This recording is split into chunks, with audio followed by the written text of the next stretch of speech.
बहुत समय पहले सूरजगढ़ नाम का एक सुंदर राज्य था। उस राज्य पर प्रताप सिंह और भानुमति नाम के राजा रानी शासन करते थे। उनका प्यारा सा एक 5 वर्षीय बेटा था कार्तिक। राजा रानी अपने बेटे कार्तिक को बहुत प्यार करते थे। एक दिन राजा प्रताप सिंह अकेले ही शिकार करने राज्य के सीमा से सटे एक भयानक जंगल जा पहुँचे और दुर्भाग्य से वो जंगल में खो गए। दरअसल वो जंगल एक भूल भुलैया था, जो कोई एक बार उस जंगल में जाता तो कभी लौटकर नहीं आ पाता। राजा प्रताप सिंह को भी जंगल से बाहर जाने का रास्ता नहीं मिल रहा था। रात भी हो चुकी थी। राजा प्रताप सिंह बहुत परेशान हो गए। अचानक राजा प्रताप सिंह की मुलाकात एक डोरा नाम की दुष्ट जादूगरनी से हुई। वो बोली, महाराज, लगता है आप रास्ता भटक गए हैं। मैं आपकी मदद कर सकती हूँ। ठीक है, बताओ मुझे मैं कैसे इस जंगल से बाहर निकल सकता हूँ। मैं तुम्हारी मदद करूँगी, पर आपको मुझसे एक वादा करना होगा। कैसा वादा? महल पहुंचकर सबसे पहले जिस चीज को तुम छुओगे वो चीज मुझे देनी होगी। मैं 1 महीने बाद उसे लेने आऊंगी। मैं रास्ता खुद ढूंढ लूंगा, मुझे तुमसे कोई वादा नहीं करना। महाराज, ये जंगल बहुत खतरनाक है और ये मेरा इलाका है। मेरी इजाजत के बिना इस जंगल से कभी बाहर नहीं जा पाओगे। सोच लो। जादूगरनी की बात सुन राजा प्रताप सिंह मन ही मन बोले, मैं जादूगरनी के जादू को तोड़ नहीं पाऊंगा। इससे अच्छा है इसकी बात मान लेता हूँ। वैसे भी महल लौटकर सबसे पहले अपने पहने हुए धूल भरे वस्त्र को छूऊंगा। जादूगरनी मेरे पहने हुए वस्त्र ले जाएगी, कोई बात नहीं, मैं इसकी बात मान लेता हूँ। उसके बाद राजा प्रताप सिंह ने मुस्कुराते हुए जादूगरनी की बात मान ली। फिर जादूगरनी ने अपनी जादुई छड़ी घुमाई और राजा प्रताप सिंह ने अपने आप को महल में पाया। अचानक राजकुमार कार्तिक दौड़ते हुए अपने पिता से लिपट गया। तभी राजा प्रताप को जादूगरनी से किया गया वादा याद आया। तभी वो अपने बेटे कार्तिक को दूर हटाते हुए बोला, हे भगवान, ये क्या हो गया? अब जादूगरनी मेरे बेटे को ले जाएगी। ये कहते हुए राजा प्रताप सिंह चिंता में डूब गए और कक्ष में इधर उधर टहलने लगे। इतने में रानी भानुमति आई और बोली, महाराज, क्या बात है? आप बड़े परेशान लग रहे हैं। महारानी, बात बहुत गंभीर है। मैं अपने बेटे कार्तिक को किसी भी कीमत पर खोना नहीं चाहता।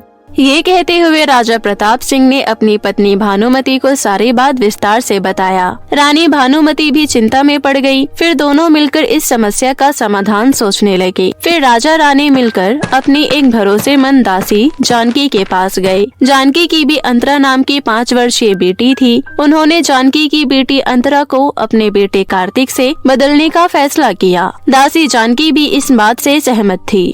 महाराज, आप बेफिक्र रहिए। मैं किसी को कानो कान खबर नहीं होने दूंगी कि ये आपका बेटा है। मैं राज्य के उत्तराधिकारी को बचाने के लिए अपनी बेटी अंतरा आपको सौंप रही हूँ। ये कहते हुए दासी जानकी ने अपनी बेटी अंतरा को आंखों में आंसू लिए राजा प्रताप सिंह के हाथों में सौंप दिया। हमें तुम पर भरोसा है जानकी, पर सही समय आने पर हम अपने बेटे को सारी सच्चाई बता देंगे। 1 महीना पूरा होते ही जादूगरनी डोरा राजमहल में आई। राजा प्रताप सिंह से वादा निभाने के लिए कहा। राजा और रानी ने अंतरा को अपनी राजकुमारी बेटी बताकर जादूगरनी डोरा को सौंप दिया। जादूगरनी डोरा इस बात से अनजान थी कि अंतरा एक दासी की बेटी थी। वो खुश होते हुए अंतरा को लेकर वहाँ से गायब हो गई। राजा और रानी को इस बात का बहुत दुख था, लेकिन वो करती भी क्या, वो बहुत मजबूर थे। वक्त बीतने के साथ साथ सच्चाई से अनजान राजकुमार कार्तिक दासी जानकी की देखरेख में बड़ा हो रहा था। अब वो 18 वर्ष का हो चुका था, साथ ही सुंदर और समझदार भी। एक दिन राजा और रानी ने मिलकर उसे सच्चाई बताने का फैसला किया और दासी जानकी के घर गए। फिर कार्तिक को सच्चाई बताते हुए कहा, राजकुमार कार्तिक, आप हमारे इकलौते पुत्र हैं। अब हम बूढ़े हो चुके हैं, अब आप ही सिंहासन को संभालेंगे। ये आप क्या कह रहे हैं महाराज? मैं आपका पुत्र कैसे हो सकता हूँ? इतने में दासी जानकी बोली, बेटा, महाराज सच कह रहे हैं। आप मेरे बेटे नहीं बल्कि इस राज्य के राजकुमार कार्तिक हैं और ये आपके माता पिता हैं। हाँ बेटा कार्तिक, यही सच्चाई है। हमें आपको दुष्ट जादूगरनी डोरा से बचाने के लिए जानकी की बेटी अंतरा से बदलना पड़ा। ये कहते हुए रानी भानुमति ने राजकुमार कार्तिक को सच्चाई से अवगत कराया। सारी सच्चाई जान राजकुमार कार्तिक ने कहा, माँ जानकी ने मेरे लिए इतना बड़ा बलिदान दिया, अपनी बेटी अंतरा को मेरे खातिर दुष्ट जादूगरनी को सौंप दिया। बेचारी अंतरा ना जाने किस हाल में होगी। जादूगरनी ने पता नहीं अंतरा के साथ क्या क्या किया होगा। मुझे अंतरा को ढूंढने के लिए जाना होगा। कार्तिक ने अपने माता पिता से उस भूल भुलैया जंगल के बारे में पूछा और अंतरा को ढूंढ निकालने का दृढ़ निश्चय कर अपने माता पिता से अनुमति मांगी। राजा प्रताप सिंह कार्तिक की पीठ थपथपाते हुए बोले, मुझे भी बहुत अफसोस है उस दिन का, जब मैंने मासूम सी अंतरा को दुष्ट जादूगरनी के हाथों में सौंप दिया था। जाओ पुत्र, मेरा आशीर्वाद तुम्हारे साथ है। अंतरा को लेकर ही वापस लौटना, लेकिन एक बात ध्यान रखना, वो जंगल एक भूल भुलैया है और जादूगरनी डोरा उस जंगल की मालकिन है। माता पिता की अनुमति लेकर राजकुमार कार्तिक एक पोटली में ढेर सारे छोटे मोटे चमकीले पत्थर लेकर जंगल की ओर निकल गया। जब वो जंगल में पहुंचा तो वो भी कुछ दूर चलने के बाद जंगल में कहीं खो गया। तभी उसकी मुलाकात जादूगरनी डोरा से हुई। राजकुमार कार्तिक उसे देखते ही पहचान गया। तभी जादूगरनी डोरा बोली, सुंदर नौजवान, तुम कौन हो और इस घने जंगल में क्या कर रहे हो? मेरा नाम कार्तिक है। दरअसल मैं काम की तलाश में निकला था और भटकते भटकते इस जंगल में आ गया। क्या आप मुझे काम पर रख सकती हैं? मुझे काम की बहुत आवश्यकता है। काम पर तो मैं तुम्हें रख लूंगी, लेकिन अगर तुमने मेरा काम मेरे बताए मुताबिक नहीं किया तो मैं तुझे सजा दूंगी। मैं बहुत ताकतवर और समझदार हूँ। मैं सब काम अच्छे से कर सकता हूँ।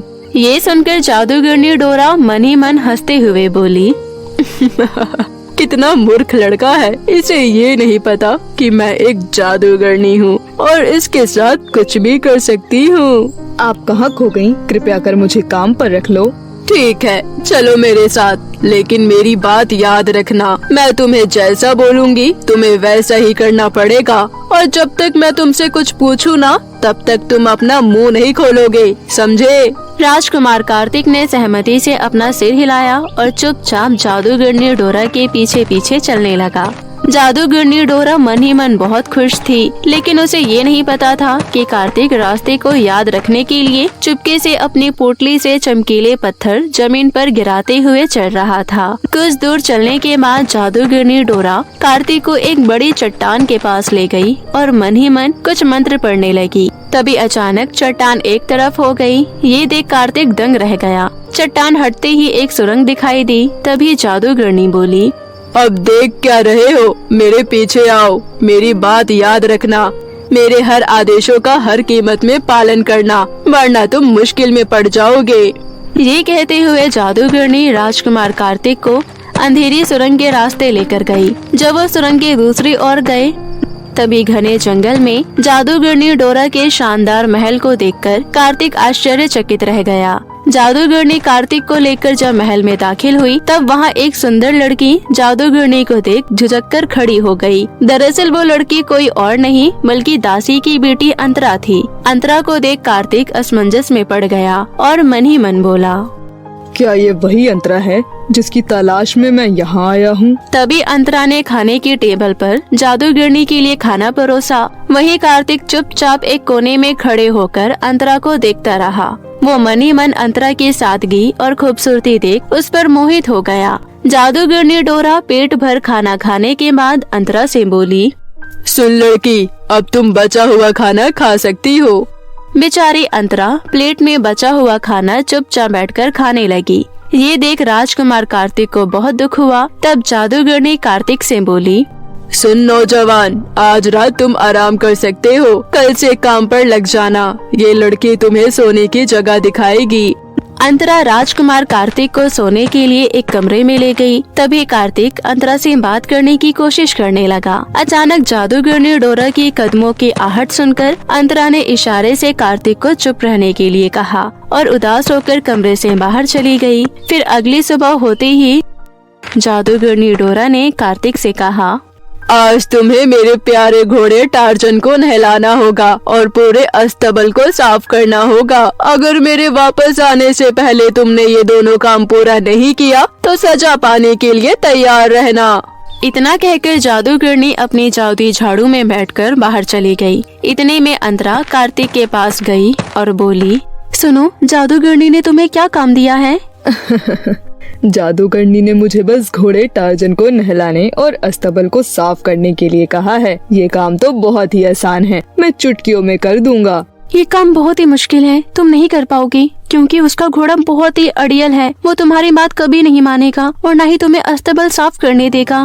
तो मुझे क्या करना चाहिए? तभी अंतरा कार्तिक के कानों में कुछ कहती है। फिर कार्तिक ने वैसा ही किया जैसा अंतरा ने उसे करने को कहा। कार्तिक ने थोड़ी सी चीनी अपने हाथों में ली और जादूगरनी के घोड़े टार्जन के पास गया। कार्तिक ने जैसे ही चीनी उस अड़ियल घोड़े को खिलाया, वो उसका दोस्त बन गया। राजकुमार कार्तिक ने फिर उस घोड़े को अच्छे से नहलाया और फिर बड़े आराम से अस्तबल साफ करना शुरू किया। तभी उसे गंदगी और कूड़े के ढेर में एक चमकता हुआ हीरा मिला। अरे ये क्या है, इतना चमकदार हीरा, वो भी इस कूड़े के ढेर में। चलो रख लेता हूँ। जब जादूगरनी डोरा वापस लौटी तो अपने प्यारे घोड़े टार्जन को इतना साफ सुथरा और अस्तबल को इतना साफ देख दंग रह गई और कार्तिक से बोली, सुनो लड़के, ये तुमने कैसे किया? लगता है तुम्हारी किसी ने मदद की है। नहीं, मैंने ये सारे काम अपने आप किए हैं। अच्छा, बहुत बढ़िया। अब मैं तुम्हें दूसरा काम दे रही हूँ। महल के बाहर एक कुआं है, तुम्हें उस कुएं में से 10 बाल्टी पानी भर कर लाना होगा। याद रहे, अगर काम सही से नहीं किया तो दंड लेने के लिए तैयार रहना। ये कहकर जादूगरनी डोरा मुस्कुराते हुए वहाँ से चली गई। तभी वहाँ अंतरा आई और कार्तिक से बोली, जादूगरनी ने अब तुम्हें क्या काम करने को कहा है? मुझे इस बार बस कुएं में से 10 बाल्टी पानी भर कर लाना है। ये काम बहुत ही आसान है। ये काम इतना आसान नहीं है जितना तुम समझ रहे हो। जैसे ही तुम बाल्टी को कुएं में डालोगे, कुएं का पानी अपने आप सूख जाएगा और तुम कभी भी 10 बाल्टी पानी नहीं भर पाओगे। ये सब जादूगरनी का माया जाल है। ओह, तो मुझे क्या करना चाहिए? तुम बस बाल्टी को कुएं में डालकर 3 बार ये मंत्र बोलना, कुआं पानी से भर जाएगा। जैसा कि अंतरा ने कहा, कार्तिक ने ठीक वैसा ही किया और 3 बार मंत्र पढ़ते ही कुआं पानी से भर गया। जब जादूगरनी डोरा वापस लौटी तो 10 बाल्टी पानी देखकर हैरान हो गई। ये नामुमकिन है, ये काम तुम कर ही नहीं सकते। बताओ, तुम्हारी मदद किसने की?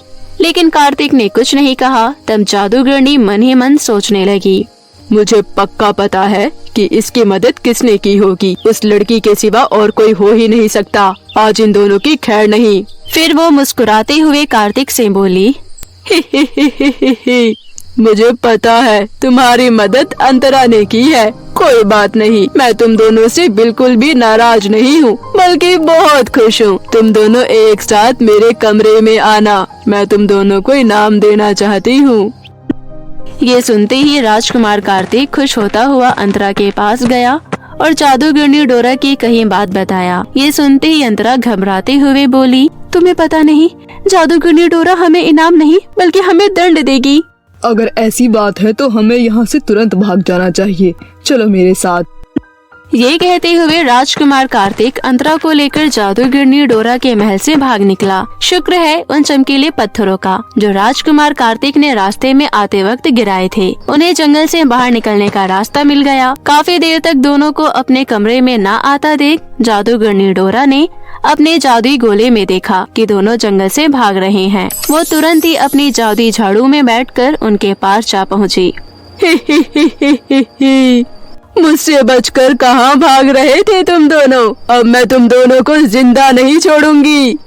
ये कहते हुए जादूगरनी डोरा ने गुस्से से तिलमिलाते हुए अपनी जादुई छड़ी से राजकुमार कार्तिक पर वार किया। लेकिन कार्तिक का बाल भी बांका नहीं हुआ। ये देख कार्तिक को बड़ी हैरानी हुई। अरे, जादूगरनी के वार का मुझ पर कोई असर नहीं हुआ, मैं बिल्कुल ठीक हूँ। तभी अचानक कार्तिक के जेब से चमकता हुआ हीरा बाहर गिरा, जिसे देख अंतरा हाथ में उठाते हुए हैरानी से बोली, अरे ये तो जादूगरनी डोरा का जादुई हीरा है। ये तुम्हारे पास कैसे आया? ये जादूगरनी हमेशा अपने पास रखती है। इस हीरे से जादूगरनी को ताकत मिलती है। इस जादुई हीरे की वजह से तुम्हें कुछ नहीं हुआ है। इतने में जादूगरनी डोरा की नजर अंतरा के हाथों में अपने जादुई हीरे पर गई। तुम्हारे पास मेरा जादुई हीरा कहाँ से आया? मुझे अभी के अभी मेरा हीरा वापस कर, वरना मैं तुम दोनों को मार डालूंगी। दुष्ट जादूगरनी, अब तुम हमारा कुछ नहीं बिगाड़ सकती। हे जादुई हीरे, जादूगरनी डोरा की शक्तियाँ छीन लो। नहीं, रुक जाओ, तुम ऐसा नहीं कर सकते। पर जादुई हीरे ने जादूगरनी डोरा की सारी शक्तियाँ छीन ली। शक्तिहीन होते ही जादूगरनी डोरा का शरीर जलने लगा और देखते ही देखते वो जलकर भस्म हो गई। उसके बाद दोनों जादुई हीरे की मदद से सकुशल जंगल से निकलने में कामयाब हो गए। कुछ देर बाद दोनों राजमहल पहुँचे, जहाँ बेसब्री से सभी उनके आने का इंतजार कर रहे थे। राजकुमार कार्तिक ने सभी को अंतरा से मिलवाया। जानकी भी अपनी बेटी अंतरा को सही सलामत देख आंखों से आंसू बहने लगे। सबने मिलकर अंतरा को सारी सच्चाई बताई। अंतरा अपनी माँ जानकी से लिपटकर रोने लगी। फिर राजकुमार कार्तिक ने सबके सामने अंतरा से अपने दिल की बात कही और शादी का प्रस्ताव रखा। ये सुन सभी बहुत खुश थे। उसके बाद राजमहल में दोनों का भव्य विवाह समारोह संपन्न हुआ। सबने वर वधू को आशीर्वाद दिया। इस तरह राजकुमार कार्तिक और अंतरा एक हो गए और खुशी खुशी अपना वैवाहिक जीवन बिताने लगे। जादुई गोल्डन टमाटर के पौधे। सागरपुर गांव में मीनू अपनी दो बेटी स्नेहा और प्रिया के साथ रहती थी। प्रिया बड़ी और समझदार थी, लेकिन स्नेहा अभी ज्यादा समझदार नहीं थी। उनका एक छोटा सा सब्जियों का बगीचा था। मीनू और प्रिया मिलकर सब्जियां उगाया करती थी और फिर उन्हें बाजार में ले जाकर बेचा करती थी। सब्जियां ले लो, सब्जियां, ताजी ताजी सब्जियां ले लो। आलू गोभी मटर ले लो। आलू 15 रुपए किलो और मटर 30 रुपए किलो। उनकी ताजी सब्जियों की बाजार में अच्छी मांग थी। कुछ ही समय में उनकी सारी सब्जियां खत्म हो जाया करती थी। सब्जियां बेचकर वो लोग घर आ जाया करते थे। घर पर मीनू की छोटी बेटी स्नेहा उन दोनों का इंतजार करती थी। स्नेहा के दिल में छेद था, इसलिए वो अधिकतर आराम ही किया करती थी। माँ, दीदी, मैं आप दोनों का ही इंतजार कर रही थी। आप मेरे लिए पकौड़े लेकर आई हो क्या? नहीं बेटी, आज बाजार में पकोड़े बेचने वाला आया ही नहीं था। तेरे लिए पकोड़े तो लेकर नहीं आए हैं, लेकिन देख हम तेरे लिए क्या लेकर आए हैं। अरे वाह, सेब! आप मेरे लिए सेब लेकर आई हो मम्मी, लेकिन मेरा मन तो पकोड़े खाने का कर रहा था। स्नेहा को तली हुई चीजें बहुत पसंद थी, लेकिन तली हुई चीजें उसके लिए जहर से कम नहीं थी, क्योंकि डॉक्टर द्वारा उसको तली हुई चीजें खाना सख्त मना था। उसके ऑपरेशन के लिए ही उसकी माँ और बहन इतनी मेहनत किया करते थे और हर दिन की कमाई से वे लोग ज्यादातर पैसे अलग कर दिया करते थे। एक बार की बात है, प्रिया अपनी माँ से कहती है, आपको क्या लगता है माँ, स्नेहा के ऑपरेशन के लिए हम कब तक पैसे इकट्ठा कर पाएंगे? पता नहीं बेटी, लेकिन हम कोशिश करते रहेंगे। मीनू और प्रिया स्नेहा को बहुत प्यार करती थी। वो किसी भी हालत में बस स्नेहा को ठीक करना चाहते थे। रोज सुबह 5 बजे वो दोनों बगीचे के लिए निकल पड़ते थे। सुबह 9 बजे तक खेतों का सारा काम निपटाकर बाजार में सब्जियां बेचने के लिए चले जाते थे और बाजार में धूप में घंटों खड़े रहकर सारी सब्जियां बेचा करते थे। एक दिन की बात है, मीनू और प्रिया खेतों में काम कर रही थी।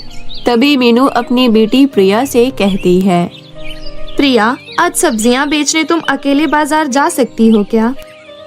हाँ माँ, मैं अकेले बाजार चली तो जाऊंगी, लेकिन आप कहाँ जा रही हो?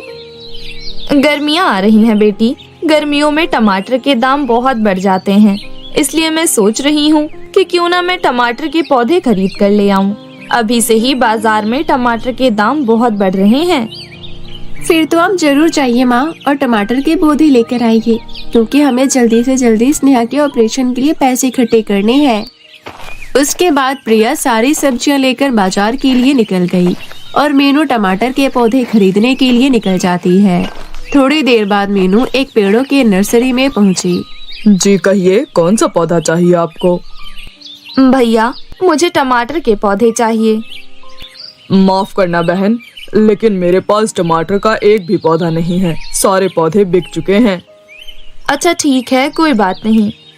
उसके बाद मीनू दूसरी नर्सरी में गई और बोली, बहन जी, टमाटर के पौधे हैं क्या आपके पास? नहीं बहन, टमाटर के पौधे तो सारे बिक चुके हैं। ठीक है बहन। उसके बाद मीनू कई और नर्सरी में गई, लेकिन उसे कहीं भी टमाटर के पौधे नहीं मिले। वो उदास हो जाती है और मन में सोचने लगती है, अब मैं क्या करूं? सोचा था टमाटर के पौधों से टमाटर उगाकर बेचूंगी तो अच्छे पैसे मिलेंगे, लेकिन मुझे तो एक भी टमाटर का पौधा नहीं मिला। यही सोचते सोचते मीनू घर की ओर जा रही थी। तभी उसका ध्यान जंगल के बीच बने एक घर पर पड़ा। उस घर के बाहर बहुत बड़ा बगीचा था और पूरे बगीचे की हालत खराब थी। एक बूढ़ी औरत बहुत मुश्किल से उस बगीचे की सफाई करने की कोशिश कर रही थी। मीनू उस बूढ़ी औरत के पास गई और उसने बूढ़ी औरत से कहा, अम्मा, आपका बगीचा तो इतना बड़ा और खूबसूरत है, फिर इसकी हालत ऐसी क्यों हो गई? अब मैं तुझे क्या बताऊं बेटी, मेरे पास बड़ा बगीचा तो है, परंतु इसकी देखभाल करने वाला कोई नहीं है। मेरी हालत देखो, मैं भला बूढ़ी औरत इतना सारा काम कैसे कर सकती हूँ। कोशिश तो मैं करती हूँ, पर मुझसे हो ही नहीं पाता। कोई बात नहीं अम्मा, मैं आपके बगीचे को साफ कर देती हूँ। इतना कहकर मीनू बगीचे की सफाई में लग गई।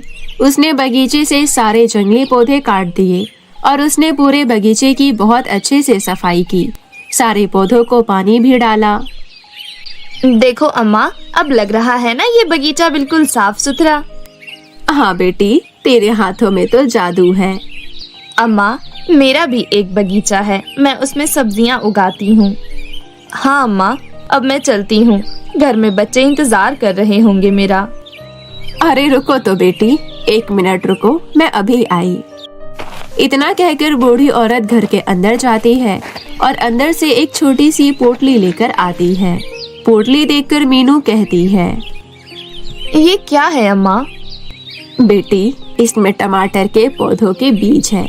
तुझे टमाटर के पौधे उगाने थे ना, ले इसे ले जा और अपने बगीचे में बो देना। लेकिन अम्मा, आपको कैसे पता चला कि मुझे टमाटर उगाने हैं? मुझे सब कुछ पता रहता है बेटी, मैंने अपने बाल धूप में सफेद नहीं किए हैं। मीनू ने बूढ़ी अम्मा से वो पोटली ले लिया और वो घर की तरफ चल पड़ी। थोड़ी देर में मीनू अपने घर पहुंच गई। घर में प्रिया सब्जी बेचकर पहले ही घर पहुंच गई थी। उसने अपनी माँ से कहा, बड़ी देर लग गई आपको माँ, और टमाटर के पौधे कहाँ हैं? क्या बताऊं प्रिया, मैंने बहुत सारी नर्सरी में पूछा, लेकिन कहीं भी टमाटर के पौधे मिले ही नहीं। जब मैं घर लौट रही थी तब जंगल में मुझे एक घर दिखा जिसके बाहर एक बहुत बड़ा बगीचा था और एक बूढ़ी औरत अकेले बगीचा साफ करने की कोशिश कर रही थी। तो मैंने उन बूढ़ी औरत की बगीचा साफ करने में मदद कर दी। उसी वजह से मुझे आने में देर हो गई। अच्छा, कोई बात नहीं माँ। और ये देखो बेटी, उस बूढ़ी औरत ने मुझे टमाटर के बीज दिए हैं। पता नहीं उस बूढ़ी औरत को कैसे पता चला कि मैं टमाटर के पौधे खरीदने गई थी। ये तो बहुत अजीब बात है, लेकिन कोई बात नहीं माँ, छोड़िए। हम इन बीजों को कल अपने बगीचे में उगा देंगे। इस बरस नहीं तो अगले बरस पौधे पर टमाटर आ ही जाएंगे। हाँ, तुम्हारी बात तो सही है। अगली सुबह मीनू ने अपने बगीचे में कुछ गड्ढे किए और उसमें टमाटर के बीज डाल दिए और गड्ढों में मिट्टी भर दी। प्रिया, जरा इन्हें भी पानी डाल दो। अभी डालती हूँ माँ। प्रिया ने जैसे ही उस जगह पानी डाला तो उन बीजों से तुरंत पौधे उगने लगे। ये सब देख दोनों माँ बेटी बहुत हैरान हो गए और पौधे के उगते ही उन पौधों पर टमाटर उगने लगे। लेकिन ये टमाटर अलग थे, क्योंकि टमाटर का रंग लाल नहीं था, बल्कि वो तो गोल्डन कलर के थे। माँ, ये कैसा अद्भुत नजारा है, गोल्डन कलर के टमाटर, जरा तोड़कर तो देखो। हाँ बेटी, रुको अभी देखती हूँ। मीनू ने एक टमाटर तोड़ा तो वो हैरान हो गई, क्योंकि वो टमाटर सोने का था। प्रिया, ये तो सोने का टमाटर है। सारे पौधों पर सोने के टमाटर उगे हुए थे। मीनू के परिवार के तो भाग्य खुल गए थे। मीनू ने वो सारे टमाटर सुनार को बेच दिए और उनसे उसे बहुत सारे पैसे मिले। उन पैसों से मीनू ने अपनी छोटी बेटी स्नेहा का इलाज करवाया। मुबारक हो आपको, आपकी बेटी का ऑपरेशन सक्सेसफुल रहा। अब आपकी बच्ची किसी भी नॉर्मल बच्चे की तरह खेल कूद सकती है। बस कुछ दिनों तक इसका और ध्यान रखिएगा। ये सुनकर मीनू और प्रिया की आंखों में आंसू आ गए। उसके बाद उन्होंने एक बड़ा बगीचा खरीद लिया और एक बड़ा घर भी। अब उनकी जिंदगी पूरी तरह से बदल चुकी थी। प्रिया, उन बूढ़ी औरत की वजह से आज हमारी जिंदगी बदल गई। मुझे लगता है हमें चलकर उन बूढ़ी अम्मा का धन्यवाद करना चाहिए और इस बार हम अपने साथ स्नेहा को भी लेकर जाएंगे। हाँ माँ, आप बिल्कुल सही कह रही हो।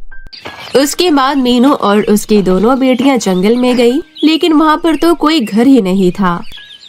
माँ, यहाँ तो किसी का घर नहीं है। आपने कौन सा घर देखा था और कौन सी बूढ़ी अम्मा की मदद की थी? बेटी, उस दिन यहीं पर उनका घर था और बगीचा भी था, लेकिन आज तो यहाँ पर कुछ भी नहीं है।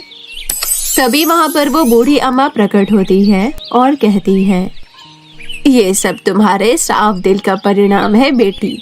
मैं तुम्हारी परीक्षा ले रही थी और तुमने निस्वार्थ भावना से मेरी मदद की, इसलिए मैंने तुम्हें जादुई गोल्डन टमाटर के पौधों का बीज दिया ताकि तुम अपनी बेटियों के साथ अपनी जिंदगी अच्छे से जी सको।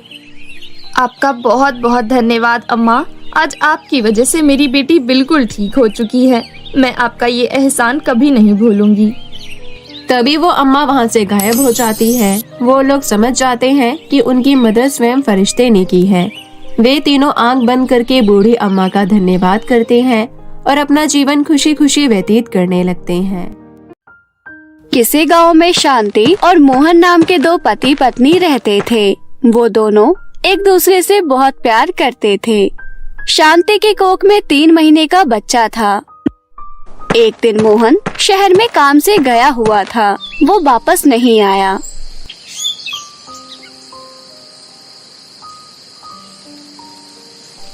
एक दिन शांति को मोहन का फोन आता है। शांति, मेरा इंतजार मत करना। मैं अब और गरीबी में जिंदगी नहीं काट सकता। मैंने शहर में एक अमीर लड़की से शादी कर ली है। इतना कहकर मोहन फोन काट देता है। ये सब सुनकर शांति बहुत ज्यादा परेशान हो जाती है और वो कहती है, मैं क्या करूं, कहाँ जाऊं? नहीं नहीं, मुझे अपने बच्चे के लिए जीना है। मुझे अपना पेट खुद से ही भरना होगा। मैं काम करूंगी, मेहनत करूंगी। मैं अपने बच्चे को जीवन की सारी खुशियाँ दूंगी। इतना कहकर शांति अपने आप से वादा करती है कि वो कभी भी हिम्मत नहीं हारेगी। अपने बच्चे को सुरक्षित इस दुनिया में लाएगी और उसका पालन पोषण करेगी। शांति मजदूरी का काम करने लगती है। गर्भवती होने के बाद भी वो ईंट ढोने का काम किया करती। धीरे धीरे वक्त बीतता है। शांति पड़ोस में रहने वाली दाई माँ को बुलाती है। दाई माँ उसके पास आती है और शांति एक बेटे को जन्म देती है। शांति अपने बेटे का नाम हर्षित रखती है। अब शांति हर्षित को लेकर मजदूरी करने जाने लगी। वो हर्षित को एक चादर पर लिटाकर काम किया करती और मजदूरी के पैसे से ही वो अपने बेटे के लिए दूध का इंतजाम किया करती। एक बार शांति के पास दाई माँ आती है और कहती है, शांति, आंधी और तूफान बहुत तेज चल रही है। पूरी बस्ती डूबने वाली है। हमें अपनी झुग्गियाँ खाली करनी होंगी। चल जल्दी कर, नदी के पार करके दूसरे वाले गांव जाना होगा। इतनी तेज आंधी तूफान में मैं हर्षित को लेकर कैसे जाऊं? ये पन्नी लपेट देती हूँ, ये ठीक रहेगा। तेज आंधी और तूफान की वजह से बस्ती के लोग अपनी जान बचाने के लिए नाव में बैठकर नदी के उस पार जाने लगे। बारिश का पानी भरता ही जा रहा था। शांति भी हर्षित को लेकर एक नाव में बैठी कि तभी एक मगरमच्छ शांति की तरफ उछलने लगता है। अरे अरे, मगरमच्छ यहाँ कैसे? ये हर्षित को झपट रहा है। मेरे बच्चे को मुझे बचाना होगा। मगरमच्छ हर्षित को झपटना चाहता था, लेकिन शांति उसके सामने से नहीं हट रही थी। लेकिन मगरमच्छ ने शांति के मुंह पर वार कर दिया और शांति के मुंह पर बहुत बड़ा घाव हो गया, जिससे उसका चेहरा खराब हो गया और शांति ने अपने बेटे की जान बचा ली। धीरे धीरे दिन बीतने लगे। अब हर्षित बड़ा हो गया था। अब वो स्कूल जाने लगा था। एक दिन हर्षित अपनी माँ शांति से कहता है, माँ, कल मेरे स्कूल में पेरेंट्स मीटिंग है। सभी के मम्मी पापा आएंगे, तुम भी चलना। ठीक है बेटा, कल मैं तुम्हारे साथ स्कूल चलूंगी।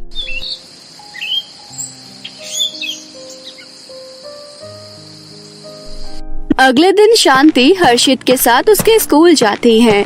शांति के चेहरे को देखकर हर्षित के क्लास के बच्चे उसका मजाक उड़ाने लगते हैं।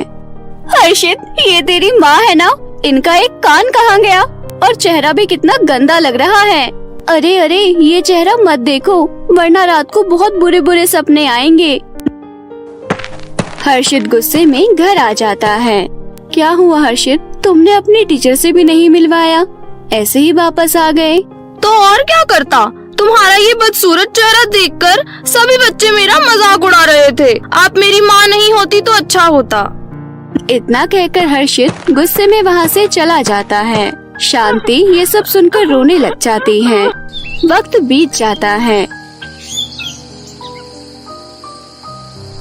हर्षित अब और बड़ा हो चुका था। कॉलेज की लड़की सीमा हर्षित को चाहने लगी थी। हर्षित भी सीमा को प्यार करता था। कुछ दिनों बाद दोनों शादी कर लेते हैं। सीमा शांति के चेहरे से नफरत करती थी। जब भी शांति उसके सामने आती, वो गुस्से में आ जाती थी। हर्षित, माँ को ना साफ साफ मना कर दो। मेरे सामने सुबह सुबह अपना डरावना और मनोज चारा ना लेकर आया करें। गुस्सा मत करो सीमा, मैं माँ को समझा दूंगा। शांति ये सब सुन लेती है और रसोई में जाकर रोने लगती है। तभी हर्षित वहाँ पर आ जाता है। माँ, तुम्हें कितनी बार समझाया है, सीमा के सामने मुंह को ढक कर जाया करो। तुम्हें देखकर वो डर जाती है। बचपन की बात कुछ और थी, मैंने सह लिया, लेकिन सीमा मेरी पत्नी है।